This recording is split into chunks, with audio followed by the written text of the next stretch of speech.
Hello friends, welcome to Vrindavan P C world. അപ്പോൾ degree പ്രിലിംസിന്റെ first സ്റ്റേജിനാണോ തങ്ങൾക്ക് എക്സാമിന് ഡൗട്ടിൽ ഇരിക്കുന്നവരുണ്ട്. കുറേയധികം പേര് ടെൻഷൻ അടിച്ചൊക്കെ ഇരിക്കുന്നുണ്ടാവും. മാത്രമല്ല ഈ പറയുന്ന സിലബസ് പ്രതീക്ഷിച്ച രീതിയിൽ അങ്ങോട്ട് കംപ്ലീറ്റ് ചെയ്യാൻ പറ്റാത്തവരുണ്ടാവും. പിന്നെ ഇത് മറികടക്കാൻ പറ്റുമോ, നല്ലൊരു സ്കോറിങ്ങിലോട്ടൊക്കെ എത്താൻ പറ്റുമോ എന്നുള്ളൊരു ടെൻഷനിൽ ഇരിക്കുന്നവരുണ്ടാവും. എല്ലാവർക്കും കൂടെ വേണ്ടിയിട്ടുള്ള ഒരു വീഡിയോ ആണ് കേട്ടോ ഇന്നത്തേത്. എനിക്ക് ഡിഗ്രി പ്രിലിംസിന് 60 മുകളിൽ മാർക്ക് നേടാൻ സഹായിച്ച കുറച്ച് ഹോട്ട് ടോപ്പിക്സ് ഉണ്ട്. ഇത് ഞാൻ മെയിൻലി ഫോക്കസ് ചെയ്ത് പഠിച്ചു പോകാറുള്ളതാണ്. ഈ ഏരിയയിൽ നിന്ന് വരാറുണ്ട്. എലോങ് വിത്ത് നമ്മൾ കഴിഞ്ഞ വീഡിയോസിലൊക്കെ പറഞ്ഞ മാത്സ്, ഇംഗ്ലീഷ്, മലയാളം നമ്മൾ ഈ പറയുന്ന ഏരിയാസും കൂടെ പഠിച്ചു കഴിഞ്ഞാൽ ഒരു ഗുണം എന്താണെന്ന് വെച്ച് കഴിഞ്ഞാൽ നമുക്ക് ജസ്റ്റ് കട്ട് ഓഫ് എന്നുള്ളതിനേക്കാൾ ഉപരി ഒരു നല്ല എന്താണ് വേണ്ട കുറച്ച് എക്സ്ട്രാ മാർക്കിങ്ങിലോട്ടും കൂടെ എത്താൻ പറ്റും. സോ ദാറ്റ് നമ്മൾ എക്സാം കഴിഞ്ഞ് വരുമ്പോൾ നമുക്ക് തന്നെ ഉറപ്പായിട്ടുണ്ടാവും എന്താണ് പ്രിലിംസ് ഞാൻ എന്തായാലും മറികടക്കും. അപ്പോൾ നമുക്ക് അപ്പം തൊട്ടേ മെയിൻസ് പഠിച്ചു തുടങ്ങാൻ പറ്റും. അല്ലെങ്കിൽ മെയിൻസിന് നമുക്ക് ആകെ 2 മാസമൊക്കെ കിട്ടുള്ളൂ. മെയിൻസ് എന്ന് പറയുന്നത് വലിയ കോസ്റ്റ് ആയിട്ടുള്ള ടോപ്പിക്കാണ്. പ്രിലിംസിൽ കാണാത്ത സയൻസ് പോലെയുള്ള സബ്ജക്ട്സ് അവിടെ കയറി വരും. ഓരോ പോസ്റ്റിനനുസരിച്ചുള്ള എക്സ്ട്രാ ടോപ്പിക്സ്. ഇപ്പോൾ യൂണിവേഴ്സിറ്റി അസിസ്റ്റന്റ് ആണെങ്കിൽ വേറെ കുറച്ച് കാര്യങ്ങളൊക്കെ കാണും. അപ്പോൾ അതൊക്കെ നമുക്ക് കൂടുതൽ പഠിക്കേണ്ടി വരും. അപ്പോൾ അതിന് കൂടുതൽ സമയം കിട്ടണമെന്നുണ്ടെങ്കിൽ നമുക്ക് തന്നെ ഒരു സേഫർ സോണിലേക്ക് എന്താണ് ഈ ഒരു പരീക്ഷ കഴിയുന്നതോടുകൂടി എത്തണം.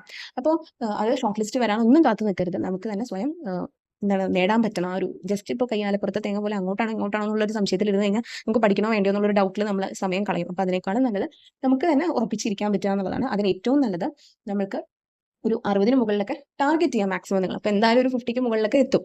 ഓക്കെ, അപ്പോൾ തീർച്ചയായിട്ടും ഡെയിലി ബേസിസിൽ നിങ്ങൾ ഈ മാത്സ്, ഇംഗ്ലീഷ്, മലയാളം നോക്കിയിരിക്കണം. അതിന്റെ കൂടെ സിലബസിന്റെ മൊത്തത്തിൽ നമ്മളവിടെ കുറേയധികം പഠിക്കാനാണ് പറഞ്ഞിട്ടുള്ളത്. അതിൽ നിന്ന് മാക്സിമം ഫിൽട്രേറ്റ് ചെയ്തെടുത്തിട്ടാണ് ഞാൻ ഇന്നത്തെ ഈ ഒരു സംഭവം സെറ്റ് ചെയ്തിട്ടുള്ളത് കേട്ടോ. ഈ ഹോട്ട് ടോപ്പിക്സ് ഓരോ സബ്ജക്റ്റിൽ നിന്നും എന്തൊക്കെ കാര്യങ്ങൾ ഓരോന്നിനും എടുത്ത് പഠിക്കണം എന്ന് ഞാൻ പറയുന്നുണ്ട്. അപ്പോൾ നിങ്ങൾ വീഡിയോ ഫുള്ളായിട്ട് കാണണം. കാരണം ചില എക്സ്ട്രാ കാര്യങ്ങൾ ഞാൻ എഴുതിയത് കൂടാതെ പറയുന്നുണ്ട്. അതുകൂടെ നിങ്ങളൊന്ന് നോട്ട് ചെയ്ത് പഠിക്കാൻ ശ്രമിക്കണം കേട്ടോ. അപ്പോൾ നിങ്ങൾ അത്യാവശ്യം ഈ ഹോട്ട് ടോപ്പിക്സ് കൂടുതൽ ഫോക്കസ് ചെയ്ത് പഠിച്ചാൽ നിങ്ങൾക്ക് മനസ്സിലാക്കാൻ പറ്റും. നിങ്ങൾ PY വർക്കൗട്ട് ചെയ്യുന്ന ഒരാളാണെങ്കിൽ ഇതൊക്കെ ചോദിച്ചു കണ്ടിട്ടുണ്ട് എന്നുള്ളത്. അപ്പോൾ ഇത് റിപ്പീറ്റഡ്ലി ആസ്ക് ചെയ്യുന്ന മോസ്റ്റ് പ്രോബബ്ലി എന്താണ് ഏറ്റവും കൂടുതൽ എന്താണ് സാധ്യത പറയുന്ന ടോപ്പിക്കുകൾ തന്നെയാണ് ഞാൻ സെലക്ട് ചെയ്തെടുത്തിട്ടുള്ളത്. പിന്നെ കുറച്ച് എക്സ്ട്രാസും കൂടെ ഞാൻ റെഫർ ചെയ്ത് എടുത്തിട്ടുണ്ട്. കാരണം എങ്ങാനും ചോദിച്ചാലോ എന്ന് വെച്ചിട്ട്.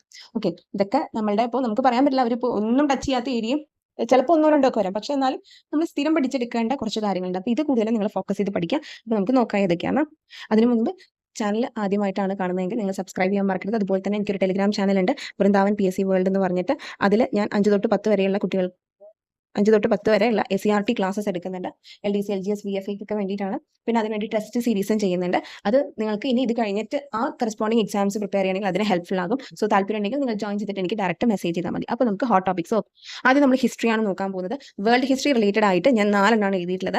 American war of independence, French revolution, Russian revolution. ഈ റെവല്യൂഷൻസിൽ ഇംഗ്ലണ്ടും ചൈനീസും മാറ്റാൻ കാരണം അത് അധികം അങ്ങനെ റിപ്പീറ്റ് ചെയ്ത് ചോദിച്ചിട്ടില്ല, എന്നാലും ചോദിച്ചു കണ്ടിട്ടുണ്ട്. അപ്പോൾ ഈ റെവല്യൂഷൻ പഠിക്കുമ്പോൾ ഏറ്റവും വേണ്ടത് മാത്രം ഫോക്കസ് ചെയ്തിട്ട് വേണം നിങ്ങൾ എന്ത് ചെയ്യാൻ, പഠിക്കാൻ. അതിന്റെ ഓരോ ഇൻസിഡൻസ് അതൊരു കഥ പോലെ നിങ്ങൾ അതിന്റെ ഓരോന്ന് കാര്യങ്ങളും പഠിക്കുക. പിന്നെ ഇവരുടെ ഓരോന്നിലും ഓരോ ലോസ് ഇംപ്ലിമെന്റ് ചെയ്തിട്ടുണ്ട്. ഇപ്പോൾ അമേരിക്കൻ വാർ ഓഫ് ഇൻഡിപെൻഡൻസ് ഒക്കെ ആണെങ്കിൽ നമുക്ക് അറിയാൻ പറ്റും. അതിന് ഓരോ കൊട്ടേഷൻസ് ഉണ്ട്. ഓരോ റെവല്യൂഷൻസിൽ ഓരോ മഹത് വ്യക്തികൾ പറഞ്ഞ കൊട്ടേഷൻസ്, ലിറ്റററി വർക്ക്സ്, കുറേ കാര്യങ്ങളുണ്ട്. കഴിഞ്ഞ തവണ റഷ്യൻ റെവല്യൂഷൻ ആണ് ചോദിച്ചത്. അത് അത്യാവശ്യം സ്റ്റേറ്റ്മെന്റ് ടൈപ്പ്, അത്യാവശ്യം സ്റ്റാൻഡേർഡിൽ ഒരു ക്വസ്റ്റൻ ആയിരുന്നു കേട്ടോ. സോ അതൊക്കെ നിങ്ങൾക്ക് ആൻസർ ചെയ്യാൻ പറ്റണമെങ്കിൽ റെവല്യൂഷൻ വെറുതെ വായിച്ചു പോയിട്ട് കാര്യമില്ല, അതിന്റെ എല്ലാ കാര്യങ്ങളും നിങ്ങൾ പഠിച്ചു പോയിരിക്കണം. ഓക്കെ, അപ്പോൾ നല്ല രീതിയിൽ തന്നെ ഓരോ ദിവസവും നിങ്ങൾ ഒരു റെവല്യൂഷൻ വെച്ച് നോക്കിയാൽ മതി. നിങ്ങൾക്ക് വേൾഡ് ഹിസ്റ്ററി പുഷ്പം പോലെ തീർക്കാൻ പറ്റും. പിന്നെ വേൾഡ് വാർ 1, 2 എന്നുള്ള രീതിയിലാണ് ഞാൻ പറഞ്ഞിട്ടുള്ളത്. നിങ്ങളുടെ സിലബസിൽ നോക്കുകയാണെങ്കിൽ പോസ്റ്റ് വേൾഡ് വാർ ഇൻസിഡൻസ് എന്നുള്ള രീതിയിൽ അങ്ങനത്തെ എന്തോണ് പറഞ്ഞിട്ടുള്ളത്. പക്ഷെ നമ്മൾ കഴിഞ്ഞൊരു തവണ ഞാൻ ക്വസ്റ്റൻ പേപ്പർ എടുത്ത് കാണിച്ചപ്പോൾ നിങ്ങൾ കണ്ടു കാണും, കോൾഡ് വാർ എന്നുള്ളതിനെ സംബന്ധിച്ച് അവർ ചോദിച്ചില്ല. കുറേ ഇൻസിഡൻസ് വന്നിട്ട് കോൾഡ് വാറുമായിട്ട് റിലേറ്റ് ചെയ്തിട്ടുള്ളതെന്നാണ് പറഞ്ഞത്. പക്ഷെ അതിൽ വേൾഡ് വാർ 1ഉം 2ഉം റിലേറ്റഡ് ആയിട്ടുള്ള ഇൻസിഡൻസ് ഉണ്ടായിരുന്നു. അപ്പോൾ നിങ്ങൾ 1ഉം 2ഉം അറിഞ്ഞാലേ ഇത് ആൻസർ ചെയ്യാൻ പറ്റുള്ളൂ. അപ്പോൾ തീർച്ചയായിട്ടും 1ഉം 2ഉം അറിയാം. പിന്നെ അതിന് ശേഷമുള്ള കാര്യങ്ങളും അറിയാം. പിന്നെ UNO ഒബ്വിയസ്ലി നിങ്ങൾ നോക്കണം. UNO സ്ഥാപിക്കപ്പെട്ടത്, ഹെഡ് ക്വാർട്ടേഴ്സ്, ലക്ഷ്യങ്ങൾ വേണം. പിന്നെ സ്പെഷ്യലൈസർ ഏജൻസീസും കൂടെ ഇതിന്റെ ഒപ്പം നിങ്ങളൊന്ന് നോക്കുന്നത് നല്ലതായിരിക്കും. കാരണം ചില സ്പെഷ്യലൈസർ ഏജൻസീസ് ഒത്രയും നോക്കിയാൽ മതി. ആസ്ഥാനം എവിടെയാണ്, എന്ന് സ്ഥാപിക്കപ്പെട്ടു, വർഷം, ഹെഡ് ക്വാർട്ടേഴ്സ്, ഇതൊന്ന് ജസ്റ്റ് ഒന്ന് നോക്കി വെച്ചേക്കാം കേട്ടോ. ഇത് ഞാൻ എക്സ്ട്രാ എന്നുള്ള രീതിയിൽ ഒന്ന് നോക്കാൻ നിങ്ങൾക്ക് സമയം കിട്ടുകയാണെങ്കിൽ എന്നുള്ള രീതിയിൽ പറയുന്നതാണ്. നെക്സ്റ്റ്, ഇന്ത്യൻ ഹിസ്റ്ററിയിൽ മെഡീവൽ എന്ന് പറയുന്ന ടോപ്പിക് വളരെയധികം ബുദ്ധിമുട്ടാണെങ്കിൽ നിങ്ങൾക്ക് സ്കിപ്പ് ചെയ്യാം, കുഴപ്പമില്ല. പക്ഷെ നിങ്ങൾക്ക് അത് ഓക്കെ ആണെങ്കിൽ ഏറ്റവും കൂടുതൽ ചോദിക്കാറുള്ളത് അക്ബറും ഔറംഗസേബും റിലേറ്റഡ് ആയിട്ടുള്ളതാണ്. വേറെയും ഡൽഹി സുൽത്താനേറ്റ് പോലുള്ളത് ചോദിക്കാറുണ്ട്, എന്നാലും റെയർ ആണത്, കൂടുതലും ഇവരുടെയാണ്. പക്ഷെ നിങ്ങൾക്ക് ഇതൊക്കെ ഈ പറയുന്ന ഹോട്ട് ടോപ്പിക്സുമായിട്ട് റിലേറ്റ് ചെയ്തിട്ടുള്ള NCERT, SCERT പാഠഭാഗങ്ങളുണ്ട് കേട്ടോ പഠിക്കേണ്ടത്. അപ്പോൾ അത് ഞാൻ ഒന്നും കൂടെ ഏറ്റവും ഇമ്പോർട്ടൻ്റ് ആയിട്ടുള്ള SCERT, NCERT സെപ്പറേറ്റ് ആയിട്ട് ഞാനൊരു വീഡിയോ ചെയ്യാം. ഇതിന്റെ ഇടയിൽ പറഞ്ഞാൽ ചിലപ്പോൾ നിങ്ങൾക്ക് കൺഫ്യൂഷൻ ആവേണ്ടെന്ന് വെച്ചിട്ടാണ്. അത് ഓരോന്നിനും സെലക്റ്റീവ് ആയിട്ടുള്ളതുണ്ട്. കാരണം ടെക്സ്റ്റ് എന്തായാലും അവർ നോക്കി എടുക്കാൻ സാധ്യതയുണ്ട് ഈ പറയുന്ന രീതിയിൽ ചോദ്യങ്ങൾ. അപ്പോൾ അതെന്തായാലും ഞാൻ പിന്നത്തെ ഒരു വീഡിയോയിൽ ചെയ്യാം. ഇതിപ്പോൾ അപ്പോൾ നിങ്ങൾക്ക് വേണമെങ്കിൽ വീഡിയോയിൽ സ്കിപ്പ് ചെയ്യാം. പിന്നെ social reform movements complete Indian ഹിസ്റ്ററിയുമായിട്ട് റിലേറ്റ് ചെയ്ത് ഏതൊക്കെയാണെന്ന് ഞാൻ പറയേണ്ട ആവശ്യമില്ല. കുറേയധികം നവോത്ഥാന നായകരെ അടക്കം ഇൻക്ലൂഡ് ചെയ്ത് വരുന്ന കുറേയധികം പ്രസ്ഥാനങ്ങളുണ്ട്. ആ പ്രസ്ഥാനങ്ങളുടെ അമരക്കാർ ആരൊക്കെയാണ്, അവരുടെ ഫേമസ് ആയിട്ടുള്ള ബുക്സ് ഉണ്ടെങ്കിൽ അത്, അവരുടെ ഫേമസ് ആയിട്ടുള്ള കൊട്ടേഷൻസ് ഉണ്ടെങ്കിൽ അത്, അങ്ങനത്തെ കാര്യങ്ങളൊക്കെ ഇതിൽ വരും. പിന്നെ first war of independence obviously അതിന്റെ ഉപ്പ് തൊട്ട് കർപ്പൂരം വരെ ഒന്നും എലിമിനേറ്റ് ചെയ്യാനല്ല, കംപ്ലീറ്റ് പഠിച്ചോ എന്നും ചോദിക്കാറുള്ളതാണത്. Independence movement and Mahatma Gandhi. അദ്ദേഹം മഹാത്മാഗാന്ധിയുടെ നേതൃത്വത്തിൽ വന്ന പ്രസ്ഥാനങ്ങൾ തീർച്ചയായിട്ടും നോക്കണം സ്വാതന്ത്ര്യ സമരവുമായിട്ട് ബന്ധപ്പെട്ട്. അതിന്റെ ഇടയിൽ ഓരോന്നിലും ഇപ്പൊ എന്തെങ്കിലും എന്താ പറയാ എന്തെങ്കിലും സമരം, ആ സമരത്തിലെ ദണ്ഡി യാത്രയിൽ എത്ര പേര് പങ്കെടുത്തു, അങ്ങനത്തെ ചില സ്പെസിഫിക് നമ്പേഴ്സ് ഒക്കെ ഉണ്ടല്ലോ, അതൊക്കെ ഒന്ന് നോട്ട് ചെയ്ത് വെച്ചോട്ടോ. ഇവർ അങ്ങനത്തെ ചില സ്റ്റേറ്റ്മെന്റ് ടൈപ്പും ഇടാറൊക്കെ ഉണ്ട്. അപ്പോൾ കംപ്ലീറ്റ് നോക്കുക. പിന്നെ സ്റ്റേറ്റ് റീഓർഗനൈസേഷൻ, ഇത് സംസ്ഥാന പുനഃസംഘടനയുമായിട്ട് ബന്ധപ്പെട്ടുള്ളതാണെങ്കിലും നമ്മൾ എപ്പോഴും ഫസൽ അലി കമ്മീഷൻ മാത്രത്തിൽ പഠിക്കും. അല്ല, ഇതിന് മുൻപ് 2 കമ്മീഷൻ വരുന്നുണ്ട്. അത് JVP കമ്മിറ്റി, അതിന് മുമ്പ് വേറെ ഒന്നുണ്ട്. അപ്പോൾ അതടക്കം അതിന്റെ ഒരു ഹിസ്റ്ററി അടക്കം നിങ്ങൾ പഠിക്കണം. സ്റ്റേറ്റ് റീഓർഗനൈസേഷൻ എന്ന് വന്നതും അതിന്റെ ആക്ട് എന്ന് വന്നതുള്ള അടക്കമുള്ള എല്ലാ ഇൻഡെപ്തുള്ള കാര്യങ്ങൾ നോക്കണം. പിന്നെ ഫോറിൻ പോളിസി, ഇതങ്ങനെ വളരെയധികം റിപ്പീറ്റഡ് ആയിട്ടെന്നുള്ളതല്ല, പക്ഷെ ഇത് ഇമ്പോർട്ടന്റ് ആണ്. പല എക്സാംസിനും ചോദിച്ചു കണ്ടിട്ടുണ്ട്. നാം എന്നുള്ള നോൺ അലൈൻമെന്റ് മൂവ്മെന്റ്, അത് സ്റ്റേറ്റ്മെന്റ് ടൈപ്പ് ഒക്കെ കണ്ടിട്ടുണ്ട്. അപ്പൊ ഇത് ഞാനൊരു എക്സ്ട്രാ എന്നുള്ള രീതിയിൽ ഇട്ടതാണ്. ഓക്കെ. പിന്നെ ഉള്ളത് കേരള ഹിസ്റ്ററി. കേരള ഹിസ്റ്ററിയിൽ അറൈവൽ ഓഫ് യൂറോപ്യൻസിൽ ഏറ്റവും കൂടുതൽ ചോദിക്കാറുള്ളത് പോർച്ചുഗീസും ഡച്ചുമാണ്. അവരുടെ കോൺട്രിബ്യൂഷൻസും ആണ്. അങ്ങോട്ട് ഇങ്ങോട്ട് ഇന്റർമിക്സ് ചെയ്താണ് ചോദിക്കാറുള്ളത്. അപ്പോൾ ഏറ്റവും കൂടുതൽ നിങ്ങൾ ഫോക്കസ് ചെയ്യേണ്ടത് ഇവരാണ്, കുറേ പേരുടെ ഉണ്ടെങ്കിൽ കൂടി. പിന്നെ ട്രാങ്കൂർ റൂളേഴ്സിൽ നമുക്കറിയാം മാർത്താണ്ഡവർമ്മ തൊട്ട് കുറേയധികം റൂളേഴ്സ് ഉണ്ട്. പക്ഷേ ഇതിൽ ഏറ്റവും കൂടുതൽ ചോദിക്കാറുള്ളത് ഒബ്വിയസ്ലി മാർത്താണ്ഡവർമ്മ, പിന്നെ ധർമ്മരാജ. കാരണം അദ്ദേഹമാണ് ധർമ്മരാജന് കൂടുതൽ കാലം തിരുവിതാംകൂർ ഭരിച്ചത്. സോ അദ്ദേഹത്തിന്റെയും മാർത്താണ്ഡവർമ്മയുടെയും മിക്സ് ചെയ്തിട്ടുള്ള ഒരു ക്വസ്റ്റ്യൻ പാറ്റേൺ ആണ് ഏതോ ഒരു പ്രിലിംസിന് ഞാൻ കണ്ടത്. അപ്പോൾ അതുകൊണ്ടാണ് അദ്ദേഹത്തെ ഇൻക്ലൂഡ് ചെയ്തത്. പിന്നെ സ്വാതി തിരുനാൾ, പിന്നെ വനിതാ ഭരണാധികാരികൾ എസ്പെഷ്യലി നിങ്ങൾ നോക്കണം. കാരണം അത് ചോദിച്ചിട്ടുണ്ട് സ്പെസിഫിക് ആയിട്ട് എടുത്തിട്ട് അവരുടെ ഓരോ ഭരണാധികാരിയും ഇംപ്ലിമെന്റ് ചെയ്ത കാര്യങ്ങൾ വെച്ചിട്ട് തന്നെ അത് സീക്വൻഷ്യൽ ഓർഡറിൽ അറേഞ്ച് ചെയ്യാൻ വെച്ചിട്ടാണ് ചോദിച്ചിരുന്നത്, വർഷം അടക്കം. അപ്പോൾ അതടക്കം നിങ്ങളൊന്ന് നോക്കി വെക്കുന്നത് നല്ലതാണ് കേട്ടോ. Then socio religious reform movements in കേരളത്തിൽ ഏതൊക്കെയാണെന്ന് നിങ്ങൾക്ക് അറിയാമായിരിക്കും. ചാന്നാർ ലഹള തൊട്ട് ഇങ്ങോട്ടുള്ള എല്ലാ കാര്യങ്ങളും വേണ്ടതാണ്. പിന്നെ നാഷണൽ മൂവ്മെന്റ് ഇൻ കേരള, ഇത് ദേശീയ പ്രസ്ഥാനം കേരളത്തിന്റെ പെർസ്പെക്റ്റീവിൽ നിന്നിട്ടുള്ള കാര്യങ്ങൾ വേണം നോക്കാൻ. പിന്നെ യുണൈറ്റഡ് കേരള മൂവ്മെന്റ്, കംപ്ലീറ്റ് ഐക്യ കേരള പ്രസ്ഥാനം, അതുമായിട്ട് ബന്ധപ്പെട്ട ഒരു മീറ്റിംഗ്സ്, പിന്നെ തിരുക്കൊച്ചി സംയോജനം, അതൊക്കെ നോക്കണം. പിന്നെ literary sources of Kerala history, Kerala ചരിത്രത്തിനെ സംബന്ധിക്കുന്ന ഈ പറയുന്ന സാഹിത്യ സൃഷ്ടികൾ തീർച്ചയായിട്ടും മസ്റ്റ് സ്റ്റഡിയാണ്. അത് മാറ്റാനൊന്നുമില്ല.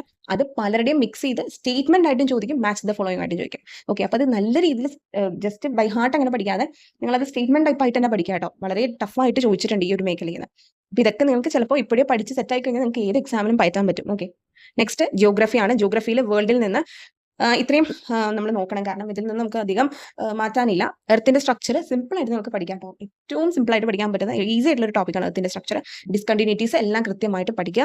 ഓരോ എർത്തിന്റെ ലെയേഴ്സും, പിന്നെ അറ്റ്മോസ്ഫിയർ, അതും ഓരോ ലെയേഴ്സിന്റെ പ്രത്യേകതകൾ എന്തൊക്കെയാണ്, എന്തെങ്കിലും ഫിനോമിനാസ് ഓരോ ലെയറിൽ കാണിക്കുന്നുണ്ടോ, ഇങ്ങനത്തെ കാര്യങ്ങളൊക്കെ നോക്കുക. പിന്നെ അതിന്റെ ഈ പറയുന്ന ഹൈറ്റിന്റെ പോലത്തെ നമ്പേഴ്സ് ഒക്കെ കൃത്യമായിട്ട് നോക്കിക്കോട്ടാം. പിന്നെ റോക്സ് ഒബ്വിയസ്ലി നിങ്ങൾ നോക്കണം. മെറ്റമോർഫിസം എന്ന് പറയുന്ന പ്രോസസ്സ് വഴി കുറേയധികം മാറ്റങ്ങൾ വന്നിട്ടുണ്ടാകുന്ന റോക്സുകൾ ഉണ്ടല്ലോ, അത് നിങ്ങൾ തീർച്ചയായിട്ടും നോക്കണം. എന്തിനെ കൺവേർട്ട് ചെയ്താകുന്നു എന്നുള്ളത് അത് എപ്പോഴും ചോദിക്കുന്ന ഒരു ഏരിയ ആണ്. പിന്നെ ലാൻഡ് ഫോംസും വളരെയധികം ഇമ്പോർട്ടന്റ് ആണ്. ഈ ജിയോമോർഫിക് ഏജൻസ് എന്ന് പറഞ്ഞാൽ വിൻഡ്, അതുപോലെ റിവേഴ്സ്, ഇതൊക്കെ കൊണ്ടുണ്ടാവുന്ന വാട്ടർ, അതൊക്കെ കൊണ്ടുണ്ടാവുന്ന ഭൂരൂപങ്ങളെയാണ് ഉദ്ദേശിക്കുന്നത്. അപ്പോൾ ഈ ഭൂരൂപങ്ങളെ തീർച്ചയായിട്ടും നിങ്ങൾ നോക്കണം. ഓക്കെ. അത് എപ്പോഴും ചോദിക്കാറുണ്ട്. ഓരോ ദിവസവും നിങ്ങൾ ഓരോ ഏരിയയിൽ നിന്നുള്ള ഭൂരൂപങ്ങൾ നോക്കിയാൽ മതി. അല്ലെങ്കിൽ നിങ്ങൾക്ക് 2-3 ഒക്കെ നോക്കാൻ പറ്റും. അങ്ങനത്തെ അത്രയും ബുദ്ധിമുട്ടുള്ള ഒരു ഏരിയ ഒന്നും അല്ലാതെ. Then pressure belts and winds, ഏറ്റവും ഇമ്പോർട്ടന്റ് ആണ് പ്രഷർ ബെൽറ്റും വിൻഡുകളും. കാരണം ഇത് റിപ്പീറ്റഡ് ക്വസ്റ്റൻ ആണ്. നമ്മൾ ഒരു പ്രാവശ്യം ഒന്ന് മെനക്കെട്ടിരുന്ന് പഠിച്ചാൽ പ്രഷർ ബെൽറ്റ് എന്താണെന്നും എത്ര ടൈപ്പ് ഓഫ് വിൻസ് ഉണ്ടെന്നും ഈ വിൻസിന്റെ പ്രത്യേകത എന്താണെന്നും ഒക്കെ നമുക്ക് പഠിക്കാൻ പറ്റും. അപ്പോൾ കംപ്ലീറ്റ് പഠിക്കുക. ദെൻ ടോപ്പോഗ്രാഫിക് മാപ്സ് സ്ഥിരം നിങ്ങൾ നോക്കിക്കഴിഞ്ഞാൽ മനസ്സിലാക്കാൻ പറ്റുള്ളൂ. ഇത്തിരി ടഫായിട്ട് ഈ മാപ്പ് ചോദിക്കുന്നത്. അപ്പോൾ അത്യാവശ്യം ഈ സ്കെയിലിങ്ങും അങ്ങനത്തെ കാര്യങ്ങളൊക്കെ ഉണ്ട്. നിങ്ങൾക്കത് വളരെയധികം ബുദ്ധിമുട്ടാണ് പഠിച്ച് മനസ്സിലാക്കാനെങ്കിൽ നിങ്ങൾ ഒന്ന് റിസർവ് വെക്കുക, അല്ലെങ്കിൽ സ്കിപ്പ് ചെയ്യാം. ഒരു ചോദ്യമൊക്കെ മാക്സിമം വരുള്ളൂ അതിന്. പക്ഷേ നമുക്ക് ഒരു മാർക്ക് പോലും ഇമ്പോർട്ടൻ്റ് ആണെന്ന് ചിന്തിച്ചുകൊണ്ടാണ് ഞാനത് ജസ്റ്റ് ഇട്ട് കേട്ടോ. മാപ്പ് എല്ലാത്തിലും ചോദിച്ച് കണ്ടിട്ടുണ്ട്. പിന്നെ റിമോട്ട് സെൻസിങ്, അത് ഞാനൊരു എക്സ്ട്രാ എന്നുള്ള രീതിയിൽ പറഞ്ഞതാണ്. നിങ്ങൾ നോക്കി വെക്കുക. റിമോട്ട് സെൻസിങ്ങിന്റെ എപ്പോഴും ഒരു സ്റ്റേറ്റ്മെന്റ് ടൈപ്പാണ് ചോദിക്കാറുള്ളത് കേട്ടോ. പിന്നെ ഇന്ത്യൻ ജോഗ്രഫിന്ന് ഫിസിയോഗ്രഫി, സ്പെല്ലിംഗ് മിസ്റ്റേക്ക് ഉണ്ടല്ലേ. Okay. Physiography and its divisions, Indian ഫിസിയോഗ്രഫിയും ഡിവിഷൻസും, എസ്പെഷ്യലി നെതേൺ മൗണ്ടൻസ് ആണ് ഏറ്റവും ഇമ്പോർട്ടന്റ്. പക്ഷെ കംപ്ലീറ്റ് നിങ്ങൾ ഫിസിയോഗ്രാഫിക് ഡിവിഷൻസ് നോക്കുന്നത് നല്ലതാണ്. അത് ഓരോ ഇന്ത്യയുടെ ആസ്പെക്റ്റിൽ നിന്നിട്ടുള്ള കാര്യങ്ങളുണ്ടല്ലോ. കാരണം അവരിതൊക്കെ സ്റ്റേറ്റ്മെന്റ് ഇടും, അവിടെയാണ് പണി തരിക. പിന്നെ ഡ്രെയിനേജ് പാറ്റേൺ എന്ന് പറയാൻ കാരണം ഈ റിവേഴ്സ് ആണ്. നമുക്കറിയാം ഹിമാലയൻ റിവേഴ്സ് ഉണ്ട്, പെനിൻസുലാർ റിവേഴ്സ് ഉണ്ട്. ഈ പെനിൻസുലാർ റിവേഴ്സ് ഇവർ നല്ലോണം ഫോക്കസ് ചെയ്യുന്ന ഒരു ഏരിയ കേട്ടോ ഈ ഡ്രെയിനേജ് പാറ്റേൺ എന്ന് പറയുന്നത്. നമ്മുടെ ഇന്ത്യയുടെ ഇപ്പോൾ നിങ്ങൾ ഫിസിയോഗ്രാഫിക് ഡിവിഷൻ പഠിക്കുമ്പോൾ കോസ്റ്റൽ പ്ലെയിൻസ് എന്ന് പറയുന്ന ഈ ഒരു മേഖല പഠിക്കും. അപ്പോൾ ഇവിടെ ഈ വെസ്റ്റേൺ കോസ്റ്റൽ പ്ലെയിൻ ഉണ്ട്, ഈസ്റ്റേൺ കോസ്റ്റൽ പ്ലെയിൻ ഉണ്ട്. അപ്പോൾ ഇതിന് രണ്ടിനും പ്രത്യേകതകളുണ്ട് ഈ കോസ്റ്റൽ പ്ലെയിൻസിന്. അപ്പോൾ ഇത് വെച്ചിട്ട് ഒരു സ്റ്റേറ്റ്മെന്റ് ആയിട്ട് ചോദിച്ചു കണ്ടിട്ടുണ്ട് ഒരു പ്ലെയിൻസിന്. പിന്നെ ഈ ഡ്രെയിനേജ് പാറ്റേണും, അതായത് ഈ പറയുന്ന റിവേഴ്സിൽ ഡെൽറ്റകൾ ഉണ്ടാക്കുന്ന റിവേഴ്സ്, ഡെൽറ്റ ഫോർമേഷൻ, അതൊക്കെ നമ്മൾ പഠിക്കൂട്ടെ. ഡെൽറ്റ ഒക്കെ വരുന്നത് മറ്റേലാണ്. അപ്പോൾ ഈ പ്രത്യേകിച്ച് നിങ്ങൾ ഈ പെനിൻസുലാർ റിവേഴ്സ് പഠിക്കുമ്പോൾ കുറേ ഉണ്ട്. പക്ഷെ നിങ്ങളെല്ലാം പഠിക്കണ്ട. അവിടെ ചെയ്യേണ്ടത് കൃഷ്ണ, ഗോദാവരി, കാവേരി പോലെയുള്ള ഇമ്പോർട്ടന്റ് ആയിട്ടുള്ള റിവേഴ്സ് ഉണ്ട്. അവരുടെ മാത്രം നോക്കുക. ആ റിവേഴ്സിന്റെ എവിടെ ഉത്ഭവിച്ചു, എന്താണ് പ്രത്യേകത. കാരണം അത് തന്നെ എടുത്തവർ എന്ത് ചെയ്തെന്നറിയോ, ഒരു കുറേയധികം ഫീച്ചേഴ്സ് പറഞ്ഞിട്ട് ഏതാണ് നദി എന്നുള്ള രീതി ചോദിച്ചു. പിന്നെ പാസസ് വളരെയധികം ഇമ്പോർട്ടന്റ് ആണ്. ക്ലൈമറ്റ്, ഇന്ത്യൻ ക്ലൈമറ്റ് വളരെയധികം ചോദിക്കാൻ സാധ്യതയുള്ള ഏരിയയാണ്. പിന്നെ എനർജി റിസോഴ്സസ്, അത് ഒരു എക്സ്ട്രാ എന്നുള്ള രീതിയിൽ ഞാൻ ഇട്ടതാണ്. കാരണം ഇപ്പോൾ നമുക്ക് SNTയിൽ വരും എനർജി റിലേറ്റഡ് ആയിട്ട്, അപ്പോൾ അതിൽ നോക്കിയാലും മതി. പിന്നെ കേരളത്തിൽ ഏറ്റവും കൂടുതൽ വെസ്റ്റേൺ ഗട്ട്സും റിവേഴ്സുമായിട്ട് ബന്ധപ്പെട്ടിട്ടുള്ളതൊക്കെയാണ് കാണാറുള്ളത്. പിന്നെ ഇതിലും പാസസ് ഒന്ന് നോക്കണം കേട്ടോ. ഞാനത് എഴുതാൻ ജസ്റ്റ് വിട്ടുപോയതാണ്. പക്ഷേ നിങ്ങൾ വെസ്റ്റേൺ ഗട്ട്സ് പഠിക്കുമ്പോൾ പാസസ് പഠിക്കും. അപ്പോൾ അങ്ങനെ നോക്കിയാലും മതി. റിവേഴ്സിലെ ഏറ്റവും പ്രധാനപ്പെട്ടത് മാത്രം ഫോക്കസ് ചെയ്യുക, എല്ലാം കൂടെ വാരി വരിച്ച് പഠിക്കേണ്ട. ഓക്കെ, ആദ്യത്തെ തുടക്കത്തിൽ ലെങ്ത് വൈസ് ഏറ്റവും കൂടുതലുള്ള നദികളാണ് ഏറ്റവും കൂടുതൽ ഫോക്കസ് ചെയ്യേണ്ടത്. പിന്നെ ഈസ്റ്റ് ഫ്ലോയിങ് സെപ്പറേറ്റ് ആയിട്ട് നോക്കുക. നെക്സ്റ്റ് കോൺസ്റ്റിറ്റ്യൂഷൻ ആണ്. കോൺസ്റ്റിറ്റ്യൂഷനിൽ നിന്ന് ഞാൻ ഇത്രയേ പറഞ്ഞിട്ടുള്ളത്. കോൺസ്റ്റിറ്റ്യൂവന്റ് അസംബ്ലി ഒബ്വിയസ് ആണ്, കംപ്ലീറ്റ് ഇൻഡെപ്തിൽ പഠിക്കുക, നല്ല രീതിയിൽ പഠിക്കുക കേട്ടോ. ദെൻ ഈ ഇത്രയും കാര്യങ്ങൾ ഞാൻ ഒരൊറ്റ ടേക്കിനെ പറഞ്ഞത്, കാരണം ഇത് നിരന്തരം പറയുന്നതാണ്. Citizenship, fundamental rights, fundamental duties, DPSP, ഇത് നിങ്ങൾ വളരെയധികം ക്ലീൻ ആയിട്ടൊന്നും നോക്കണം എന്ന് ഞാൻ ഇപ്പോൾ എന്ന് വെച്ചാൽ മെയിൻസിനാണ് ഇത് കൂടുതലും ഇൻഡെപ്തിൽ ഞാൻ ക്വസ്റ്റ്യൻസ് കണ്ടിരിക്കുന്നത്. ബാക്കിയുള്ള ഈ പറയുന്ന ഇതൊക്കെ സിമ്പിൾ ആയിട്ടുള്ള ക്വസ്റ്റ്യൻസ് ഒക്കെയാണ് കാണാറുള്ളത്. പക്ഷെ നമുക്ക് പറയാൻ പറ്റില്ല, നമ്മളുടെ എന്താണ് ലക്ക് പോലെ ഇരിക്കും, ഏത് സ്റ്റേജിൽ ഏത് എളുപ്പമുള്ള ചോദ്യം വരുന്നത്. ചിലപ്പോൾ എളുപ്പമുള്ളത് വരാം, ചിലപ്പോൾ പാടുള്ളത് വരാം. ഓക്കെ, അപ്പോൾ ഇതെന്തായാലും നോക്കാം. പിന്നെ UPSC, CAG, CBC, ഇത് ആക്ച്വലി നമ്മൾ കോൺസ്റ്റിറ്റ്യൂഷണൽ ബോഡീസ്, സ്റ്റാറ്റ്യൂട്ടറി ബോഡീസ് ഉണ്ട്. പക്ഷേ UPSC നല്ല രീതിയിൽ ചോദിക്കാൻ കണ്ടിട്ടുണ്ട്. കാരണം അവരുടെ ഫംഗ്ഷൻസ് വെച്ചിട്ട് നല്ല സ്റ്റേറ്റ്മെന്റ് ഒക്കെ ടഫ് ആയിട്ടുള്ള ചോദിച്ചു. അപ്പോൾ ഫംഗ്ഷൻ നോക്കണവനെ UPSCയുടെ ഒക്കെ പറയാൻ പറ്റുള്ളൂ. അതുപോലെ ഇലക്ഷൻ കമ്മീഷൻ, ആക്ച്വലി നിങ്ങൾക്ക് എല്ലാ കോൺസ്റ്റിറ്റ്യൂഷണൽ ബോഡീസും ഇമ്പോർട്ടന്റ് തന്നെയാണ് കേട്ടോ, മാറ്റാനൊന്നുമില്ല. പക്ഷേ UPSC എപ്പോഴും ചോദിക്കുന്ന ഒരു ഏരിയയാണ്. പിന്നെ CAGയുടെ ഫംഗ്ഷൻസ്, റോളുകൾ, അതുമായിട്ട് ബന്ധപ്പെട്ട കാര്യങ്ങൾ ചോദിക്കാറുണ്ട്. പിന്നെ CVC, അതൊരു സ്റ്റാറ്റ്യൂട്ടറി ബോഡിയാണ്, സെൻട്രൽ വിജിലൻസ് കമ്മീഷൻ. പക്ഷേ വിജിലൻസ് കമ്മീഷനുമായിട്ട് ബന്ധപ്പെട്ട് 2-3 ചോദ്യ പേപ്പറിൽ കണ്ടു കേട്ടോ. അതുകൊണ്ടാണ് ഞാൻ അത് എടുത്തിട്ടത്. നിങ്ങൾക്ക് എക്സ്ട്രാ ടൈം കിട്ടുകയാണെങ്കിൽ ബാക്കിയുള്ള കോൺസ്റ്റിറ്റ്യൂഷണൽ ബോഡീസും സ്റ്റാറ്റ്യൂട്ടറി ബോഡീസും തീർച്ചയായിട്ടും നിങ്ങൾക്ക് നോക്കാം. ഓക്കെ, ഇലക്ഷൻ കമ്മീഷൻ പോലെയുള്ള കോൺസ്റ്റിറ്റ്യൂഷണൽ ബോഡീസ് ഒക്കെ നോക്കാം. പിന്നെ പഞ്ചായത്തി രാജ് ഇൻസ്റ്റിറ്റ്യൂഷൻ, അവിടെ ഒരു ടൈപ്പിംഗ് വന്നല്ലേ. ഓക്കെ, പഞ്ചായത്തി രാജ് ഇൻസ്റ്റിറ്റ്യൂഷൻസ്, അത് നമ്മൾ ഒബ്വിയസ്ലി പഠിക്കേണ്ടതാണ്. കംപ്ലീറ്റ് അതുമായിട്ട് ബന്ധപ്പെട്ട ലോക്കൽ സെൽഫ് ഗവൺമെന്റ് എന്ന് പറയുന്നത് നമുക്കുള്ളൊരു ടോപ്പിക്കാണ്, അപ്പോൾ നോക്കണം. പിന്നെ അമെൻമെന്റ്സിൽ ഇത്രയും അമെൻമെന്റ്സ് ആണ് കീനായിട്ട് നോക്കേണ്ടത്. അതിൻ്റെ ഉള്ളിൽ ഓരോന്നിലും ഇംപ്ലിമെന്റ് ചെയ്ത്, ഇത് പക്ഷേ എപ്പോഴും അമെൻമെന്റ് എളുപ്പമാണ് ചോദിക്കാറുള്ളത്. മോസ്റ്റ് പ്രോബബ്ലി 40 സെക്കൻഡ് ആണ് അവർക്ക് ഏറ്റവും ഇഷ്ടം. ഓക്കെ, അപ്പോൾ ഞാനിട്ടപ്പോൾ ഒരു റിസ്ക് വേണ്ടാന്ന് വെച്ചിട്ട് 42, 44, 52, 73, 74, 86, 91, 101 തൊട്ട് 106 വരെയുള്ളത് ഇട്ടുന്നു മാത്രം. ഇത് ഓരോന്നിൻ്റെയും പ്രത്യേകത നിങ്ങൾക്ക് അറിയാമെന്ന് വിചാരിക്കുന്നു. Then list union, state, concurrent. അതിൽ ഏറ്റവും പ്രധാനപ്പെട്ട സംഭവം കൺകറന്റ് ആണ്. കാരണം കൺകറന്റിലേക്ക് ഈ പറയുന്ന, അപ്പോൾ കൺകറന്റ് ലിസ്റ്റിലേക്ക് മാറ്റപ്പെട്ട വിഷയങ്ങൾ നിങ്ങൾ എന്തായാലും പഠിക്കണം, കാരണം അത് ചോദിക്കും. പിന്നെ ലിസ്റ്റുമായിട്ട് ബന്ധപ്പെട്ട് ആർട്ടിക്കിൾസ് ഉണ്ട്, എസ്പെഷ്യലി കൺകറന്റ് ലിസ്റ്റ്, ഓരോ ലിസ്റ്റുമായിട്ട് ബന്ധപ്പെട്ടിട്ടുള്ളതുണ്ട്. അതൊക്കെ മെയിൻസിന്റെ ആസ്പെക്റ്റിലാണ് കുറച്ചും കൂടെ ടഫായിട്ട് വരിക. അല്ലാത്തൊക്കെ നിങ്ങൾക്ക് എളുപ്പത്തിൽ ചെയ്യാൻ പറ്റുന്ന ടൈപ്പാണ്. അപ്പോൾ ലിസ്റ്റ് വേണം. പിന്നെ പൊളിറ്റിക്കൽ പാർട്ടീസ്, ഇത് ഞാനൊരു നല്ല എക്സ്ട്രാ നല്ല രീതിയിൽ ഇട്ടതാണ്. പക്ഷേ ഇത്തിരി ബുദ്ധിമുട്ടാണ് ഈ പൊളിറ്റിക്കൽ പാർട്ടീസ് പഠിക്കാൻ. നാഷണൽ പാർട്ടി ആവുന്നതിനും സ്റ്റേറ്റ് പാർട്ടി ആവുന്നതിനും ഒരു ക്രൈറ്റീരിയൻ ഉണ്ട്. ഈ ക്രൈറ്റീരിയൻ പലപ്പോഴും ചോദിച്ചു കണ്ടിട്ടുണ്ട് കേട്ടോ, പൊളിറ്റിക്കൽ പാർട്ടീസ് എന്നുള്ള രീതി ആ ഒരു ഏരിയയിൽ നിന്ന് എടുത്തിട്ട്.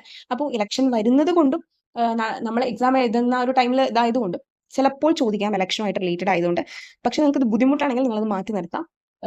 ഈ പറയുന്ന അറ്റ് പ്രസന്റ് നിലവിലുള്ള നാഷണൽ പാർട്ടീസ് ഏതൊക്കെയാണ് എന്നുള്ളത് നോക്കുക. കാരണം നാഷണൽ പാർട്ടീസ് കുറവേ ഉള്ളൂ. ചിലപ്പോൾ ഓഡ് വൺ ഔട്ട് പോലെ ചോദിക്കാം, കാരണം യൂണിവേഴ്സിറ്റി അസിസ്റ്റന്റ് പ്രിലിംസിന് ഒരു പ്രാവശ്യം ചോദിച്ചിട്ടുണ്ട്. ഓക്കെ, ദെൻ ഇത്രയാണ് ഇപ്പോൾ കോൺസ്റ്റിറ്റ്യൂഷൻ്റെ ആ ഒരു രീതിയിൽ നിന്ന് എനിക്ക് ഇമ്പോർട്ടൻ്റ് ആയിട്ട് തോന്നിയത്. പിന്നെ എക്കണോമിക്സ് ആണ്. എക്കണോമിക്സിൽ ഏറ്റവും ഇമ്പോർട്ടൻറ്റ് നാഷണൽ ഇൻകം ആണ്. നാഷണൽ ഇൻകത്തിന്റെ അണ്ടറിൽ കുറേയധികം കാര്യങ്ങളുണ്ട്. മസ്റ്റ് സ്റ്റഡി ടോപ്പിക് ആണ്. നിങ്ങൾക്ക് ഏറ്റവും എളുപ്പത്തിൽ സ്കോർ ചെയ്യാൻ പറ്റുന്ന ഒരു ഏരിയയാണ്. പക്ഷേ ഇതിൽ എന്തെങ്കിലും ഡൗട്ട് എക്കണോമിക്സ് റിലേറ്റഡ് ആയിട്ടുണ്ടെങ്കിൽ ഞാൻ സെപ്പറേറ്റ് വീഡിയോ ക്വസ്റ്റനിലൂടെ പറഞ്ഞുതരാം കേട്ടോ, സെലക്റ്റീവായിട്ട് എടുത്തിട്ട്. ആദ്യം നിങ്ങൾക്കൊരു ഹോട്ട് ടോപ്പിക്സ് ഞാൻ ഇൻട്രൊഡ്യൂസ് ചെയ്യണമല്ലോ, എന്നാലല്ലേ മനസ്സിലാക്കാൻ പറ്റുള്ളൂ. പിന്നെ RBI, പവേഴ്സ് ആൻഡ് ഫംഗ്ഷൻസ്, RBIനെ കുറിച്ചും അധികാരങ്ങളെക്കുറിച്ചും RBIയുടെ ഫംഗ്ഷൻസിനെ കുറിച്ചും നിങ്ങൾ തീർച്ചയായിട്ടും പഠിക്കണം. എസ്പെഷ്യലി RBIയുടെ മോണിറ്ററി പോളിസി. ഈ മോണിറ്ററി പോളിസി കമ്മിറ്റി ഉണ്ട്.